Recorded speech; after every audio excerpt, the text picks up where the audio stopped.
देशात उद्याच्या काही दिवसांमध्ये लोकसभेच्या निवडणुका होत असल्या आणि महाराष्ट्रामध्ये आणि देशामध्ये राष्ट्रवादी काँग्रेस पक्ष, भारतीय जनता पार्टी, शिवसेना, शिंदे गट यांची महायुती आहे आणि महायुतीमध्ये आम्ही सर्व पक्षांचा आदर करतो आणि पक्षाच्या नेत्यांनी आम्हाला आदेश दिले की एकमेकांवर टीका टिप्पणी करायची नाही, म्हणून राष्ट्रवादी काँग्रेस पक्षाचा कुठलाही कार्यकर्ता आता भारतीय जनता पार्टीवरती किंवा त्यांच्या नेत्यांवरती टीका करत नाही.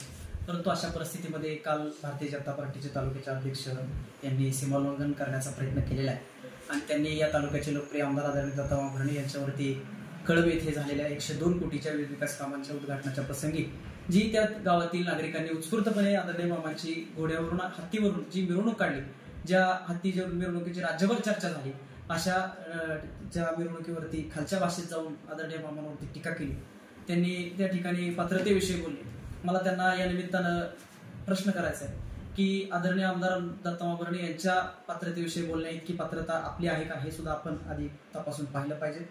कारण घोड्यावरचं हत्तीवरची मिरवणूक, ह्या सगळ्या गोष्टी, ते लोकांचं प्रेम, ते लोकांचं सहकार्य, लोकांचे आशीर्वाद हे मिळवण्यासाठी अहोरात्र कष्ट करायला लागतात, ते लोकांचे प्रश्न सोडवायला लागतात आणि ते प्रश्न सोडवण्याचं काम आदरणीय दत्ताभाऊ भरणे यांनी केल्यामुळे त्या लोकांनी मामांचे आभार मानण्याच्या करता, त्यांच्या प्रेमाची उतराई होण्याच्या करता हत्तीवरून मिरवणूक काढण्याचा एक चांगला प्रयोग केला आणि त्या निमित्तानं ते जे त्यांची मिरवणूक झाली याची राज्यभर चर्चा झाली. पण भारतीय जनता पार्टीच्या तालुक्यातील या लोकांना ते बघावलं नाही, ते पाहवलं नाही, म्हणून नैराश्यातून आणि वैफल्यग्रस्त होऊन त्यांनी मामांच्यावरती टीका केली. खरं तर हत्ती, घोडा हे सगळं प्रेम मिळण्यासाठी लोकांचं काम करायला लागतं, त्याशिवाय ते मिळत नाही. परंतु 20 वर्ष तुमच्याकडे सत्ता असताना, तुम्ही तालुक्याचे तुमचे नेते प्रतिनिधित्व करत असताना त्यांनी अशा पद्धतीचं कधी काम केलं नाही की त्यांच्या वाट्याला हा योग यावा. त्यामुळं एक नैराश्यातून आणि वैफल्यग्रस्त होऊन सूडबुद्धीनं अशा प्रकारचा आरोप भारतीय जनता पार्टीचे तालुक्याचे अध्यक्ष यांनी मामांवरती केलाय. त्यामुळं अशा पद्धतीचा आरोप करण्यापूर्वी किंवा त्या घोड्यावर हत्तीवर बसण्याची पात्रता तुम्ही काढण्यापूर्वी मामांच्या विषयी बोलणे इतकी पात्रता आपली आहे का, हे त्यांनी तपासावं. दुसरी गोष्ट मला अजून त्या निमित्ताने सांगायची की त्यांनी नेहमी ते भ्रष्टाचाराचे आरोप करत असतात. खरं तर भ्रष्टाचाराचे आरोप करण्याची त्यांना नैतिकता आहे का, हा सुद्धा आज आपल्या निमित्तानं माध्यमातून त्यांना माझा सवाल आहे. कारण जे दत्ताभाऊ भरणे यांचा जन्मच आहे इंदापूर तालुक्याला माहिती की माडीमध्ये गाडीमध्ये झालेला माणूस आहे, सोन्याचा चमचा तोंडात घेऊन जन्माला आलेला हे दत्तात्रय मामा भरणे कुटुंबातलं एक व्यक्तिमत्व आहे आणि त्यांना या असल्या सगळ्या गोष्टींची गरज नाही.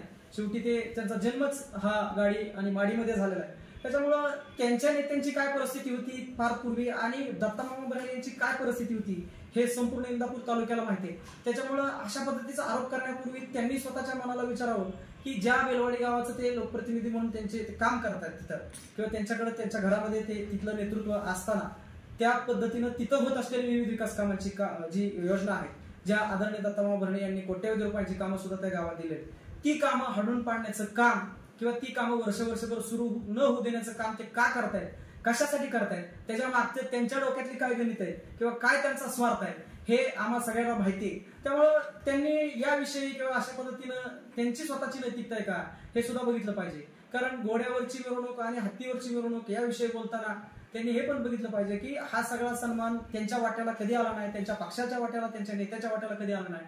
कारण शेवटी म्हणूनच की आपल्याकडे मराठीत एक म्हण आहे की गाढवाला गुळाची चव काय, तशा पद्धतीनं ह्या सगळ्या गोष्टी, हा सगळा सन्मान त्यांच्या वाट्याला कधी आला नाही. त्यामुळे या सगळ्या गोष्टींची जो सत्कार असतो, जो सन्मान असतो, जो लोकांचं प्रेम असतं, त्या गोष्टीची चव त्यांना नाहीये.